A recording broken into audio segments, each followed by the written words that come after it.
I think that we are in an era in Airbnb where outdoor space is equally as important, if not more important, than indoor space. Airbnb arbitrage is not really my favorite strategy in Airbnb. A lot of people break into arbitrage and they get addicted to the cash flow and that's all they do. That bothers me. You asked me all of your burning questions as they pertain to Airbnb, real estate, the economy, entrepreneurship, life, and everything in between. And today on the Rob Hill channel, we are getting real as Ally McBeal, if she were still alive, which she is. So that's how real we're getting today. Okay. Oh, and by the way, I saved a pretty juicy one for the very end. It's kind of like my emotional, like my why I do this. And I don't know. I think it might make you think a bit if you hear what I have to say. Question number one, let's get into it. What 2 to 3 things does every Airbnb need before you consider buying it? All right, I do actually have 3 very specific requirements for every Airbnb property that I buy. Okay, 1, it's gotta be on a corner lot. Very important for me. I don't like owning an Airbnb that has neighbors crammed on each side. I have Airbnbs like that, but over the years, I've realized that tends to cause more problems with your neighbors. Especially these days for me, I'm launching like full-on experiences, experiential backyards, pickleball courts, pools, and just out of respect for my neighbors, I don't want 10, 12, 13, 14 Airbnb guests being loud and disturbing my neighbors. And I tend to find that corner lots are usually the biggest lots in the neighborhood and just the most spaced out from neighbors as well. So that's number 1. 2 goes hand in hand with what I just said, and big backyards. I think that we are in an era in Airbnb where outdoor space is equally as important, if not more important, than indoor space. And what I mean by that is, I said this a few weeks ago, but interior design really led the industry for many, many years. But I think now that people are griping about, oh, hotels are cheaper, like cleaning fees, and there's this taboo against Airbnb, we as hosts have to do something that really separates us from a hotel. And I just think like really awesome backyards and experiences in the backyards are what's gonna make an Airbnb host thrive in 2025. So I need a really big backyard that I can build out to be an awesome experience for my guests. If not a backyard, then some kind of space that I can convert. I recently took a garage at my Pink Pickle and I converted it into an indoor space and turned it into a karaoke room. And that's an experience, but that property also has a backyard. But I would consider something that I could convert into a very cool experiential experience. Experiential experience, say that 3 times. And 3, and these are kind of 2 things, but they go hand in hand, no HOAs. So I want no homeowner associations in my neighborhood because the power that they have is wild. And 2, this is kind of crazy, but I want some level of regulation in the city that I'm in. A lot of people think that if a city has no Airbnb laws, that's a good thing. The reason I don't like that myself is I think it's a little risky because if there's no laws in place, that means that they've never talked about it and they've never considered laws. But all it takes is a few big cases or city town hall meetings or complaints for some crazy ordinance to be put in place overnight. And the reason I like some level of regulation is because if laws are already in place, that means that the city or the town or the county has already had that conversation. They've already worked through the process. They've already heard out their city and they've created ordinances or laws or regulations based on what, the greater people wanted. And so I find that investing in cities like that are a bit less risky. Okay, next. Do you still recommend arbitrage in 2025? Airbnb arbitrage is basically where you go and you lease a property from a landlord and you say, hey, I'm gonna lease this from you, I'm gonna furnish it, and I'm gonna list it on Airbnb. You're basically subleasing on a short-term rental basis. This is how I got my start. It's not really my favorite strategy in Airbnb just because I think it's really just a job that you create for yourself. It might give you good cash flow, but you're not really building equity. You're not getting the tax benefits, the depreciation. You're not really building long-term wealth. That said, if that's how you need to break in, I guess that's okay. The thing is, a lot of people break into arbitrage and they get addicted to the cash flow and that's all they do. And then they end up having like 5, 10, 20, 30, 40, 50 arbitrage units, but they don't own a single piece of real estate. That bothers me. If you need to, I think if it's the only avenue for you to get into arbitrage, stack your cash, and then invest it into a property that you can own. For the record, I have 3 arbitrage units, like right now. Those 3 units cumulatively make me about $3,000 to $5,000 a month in profit after all my expenses. I think 4 is like my average, $4,000 a month. It's good money. I mean, it's practically $50,000 a year from arbitrage. That's not a bad thing, but I'm trying to get rid of them. I'm trying to get out of them. I'm trying to like end those leases and be done with it just because I make good money from it, but it's not aligned with my strategy and it's not aligned with where I'm trying to go as a host. The other thing I'm going to say about arbitrage is I just kind of spent a lot of this video talking about how Airbnb is about outdoor experiences and kind of building out kind of like memories and building out your outdoor spaces and all that stuff. Literally impossible to do with the arbitrage model. And I definitely never recommend investing into an arbitrage unit, like making repairs or making renovations on behalf of the landlord. I think that's a terrible strategy. Some people do it, but I don't know why you would. As Airbnb gets more competitive, I just think it's a lot harder to stay competitive as someone with a townhome or a condo, because really your only true amenity is location, which is always great. That's going to help you. But if you don't have a great location, design. And those are really like the two biggest levers that I think you can pull to increase your revenue. Third one being price and pricing strategy and stuff like that. But overall, unless you're getting like a crazy deal on rent that's so low that it'd be hard not to profit, not really something I'm recommending for most people that have $50,000 or more. If you have 10 to 30K and it's going to be a while before you get more, then sure. How to profit in the winter season. All right, that is a short question, but I think I know what you're understanding. So let's go back to what I talked about. I think these days, Airbnb is all about having a great outdoor experience. The problem with winter is that it's fucking cold outside. So that kind of nixes what I just said, right? So what I would recommend is figuring out what you could add to your outdoor space that people could do during the winter, because people still want to do stuff, even if it's cold, but usually Airbnbs are not equipped for people to do stuff outside. So think bigger. Look at your comps. Go look at AirDNA, pull up the top comps in your market and see what they have. See what kind of amenities that they might offer in the winter. A couple of things come to mind for me, okay? 3 very specific things come to me. 1, a hot tub. You know, it's pretty awful to get in a hot tub in the summer. I don't know why people do it. I have a hot tub in Houston. People use it in the summer. It blows my mind because it's like 100+ degrees.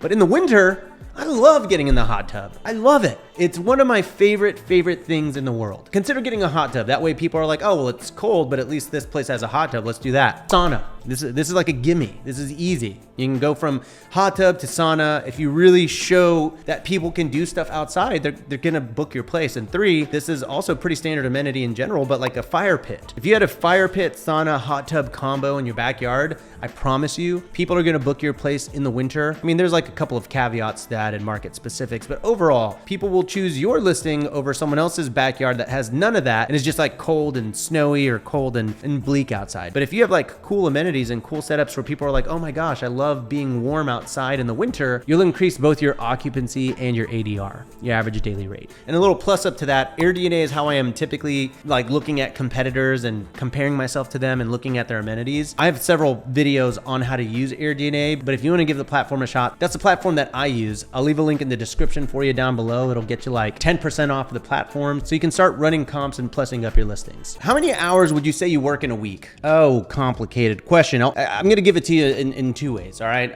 One, as an Airbnb host. As an Airbnb host, I work 168 hours a week. That is 7 times 24 hours a day. The reason I feel like this is because you're always on the clock. You are always answering questions. You are always dealing with a pipe leak. Like at one of my properties where we got a $10,000 quote for the repair. There's always someone that's bothering you or someone that's annoyed or angry or frustrated with you during your kids' birthday parties. I can't go to the movies without having a little bit of anxiety that I'm gonna have some message come through that just makes me have to leave the movie to go address a problem. So for that reason, I say I work 168 hours, not just as an Airbnb host, but as an entrepreneur with multiple companies. A bit of a lame answer, so I'm gonna give you the second part to this. And I really try to stick to 40 hours a week. There have been many moments in my entrepreneurial journey where that was a lot more than 40, 50, 60. And as I progress in my entrepreneurship and my Airbnb journey, I'm finally figuring out what I want out of life. And I got into Airbnb to be free. And I kind of made this realization that if I'm always working and I'm always grinding and I'm always trying to scale and expand the empire, then I'm just kind of missing memories with my kids and my wife. And so I try to be pretty strict on my 40 hours these days, but they aren't 9 to 5. Typically the 40 hours are contained within 9 a.m. right after I drop my kids off to 9 p.m. about an hour after they go to bed. And then within that 12-hour range, I work 8 hours. I wish it was 9 to 5, but That's just not how it works, especially if you're an Airbnb host. It's inconvenient. It's not great. I wouldn't even say it's healthy, but it's what I've figured out for this stage in my life as I feel like I'm winding down my entrepreneur journey and really trying to settle into a few core things, which revolve around Airbnb, my real estate portfolio, HostCamp, my education company, and Funkit, my interior design company focused on short-term rentals. Those are kind of my big three, and I'm being very strict about departing from those three these days. All right, next. What's your biggest lesson you learned doing Airbnbs? Oh yeah, okay. I've thought about this one many times over the last couple of years. When you have a really bad or a mediocre or a so-so cleaner or handyman or pest control person or pool person or lawn care person, whoever it is in your Airbnb Avengers team, they never get better. So if you have a shitty cleaner, they are always gonna be shitty. If you have a cleaner that's reliable and they show up on time, but they aren't great at actually cleaning, that's what they're going to be for as long as they're employed by you. Vendors for your Airbnb business do not get better. As a matter of fact, they tend to get worse because if they're decent or they're a bit entrepreneurial, they grow a team, they aren't really business people, they get spread thin trying to manage this business, and then the quality also goes down. So hire fast, fire fast. The old adage is hire slow, fire fast. In the world of Airbnb, we don't really have that opportunity. For me, I'm trying to solve problems fast, and so I will hire someone quickly if they can get the job done quickly. What I've been very bad at is firing fast. Typically, it takes years to fire the people that have damaged my business in the world of Airbnb. So biggest lesson I've learned and I'm learning is just let them go. Just fire them. They will not get better. It's never happened. I've never had a cleaner that was and then all of a sudden I was like, oh my God, things have really changed. They're great now. It's never happened. It never will happen. Just cut your losses and go hire someone else. What's one of your favorite hacks? Well, obviously, the TV show on HBO. But I think what they're asking in this question is like life hacks. Okay, I actually just recently kind of figured this out for myself. But if you have an iPhone, you can pin conversations to the top of your text message threads. I have pinned my own phone number at the top of my text message threads. And anytime I have something that I absolutely have to do that's super critical, that's super important, I text myself a reminder and I leave it unread so that every time I go to my text messages, I always see that reminder every single day. Kind of like this. Short-term rental hack. I just launched this. This is a brand new thing. You heard it here first, but HostCamp officially has a free community. You can join this free community and get access to my resources, some of my courses, and a forum where all of you watching can go and ask questions, and you can literally tag me in your questions and I'll answer them. And it's my goal to make this like the largest free Airbnb community in the world. Anytime I set goals like that, you guys really come through. So I'm gonna leave a link in the description down below. Go join it. And tag me. Any questions that you have from today, or if I didn't get to your question, tag me today and I will make it a point to go and answer you. Unless like 1,000 of y'all ask me a question. But if like 100 of y'all do, I'll answer it. Next! Would it be better to have one entire themed Airbnb or one with themed rooms? Go all in, okay? If you market to everyone, you market to no one. If you try to do a bunch of little tchotchke themes, they're all gonna look bad and disjointed. Go with one theme, stick to it, find your avatar, really hone in on who the demographic is that you want to host, and go for it. I don't think you should try to appeal to 5 different people. Honing in and knowing your avatar is step 3 of my destination method. The destination method is my 7-step framework for creating and launching unique and profitable Airbnbs. I actually have a whole case study on how this whole framework works. It's linked in the description down below. If you're serious about launching unique, one-of-a-kind stays, I highly recommend it. And best part, it's free. Linked in the description down below for you. And then also just to cap off the theme conversation, don't half-ass your theme. Don't half-ass your theme. I like that though, half.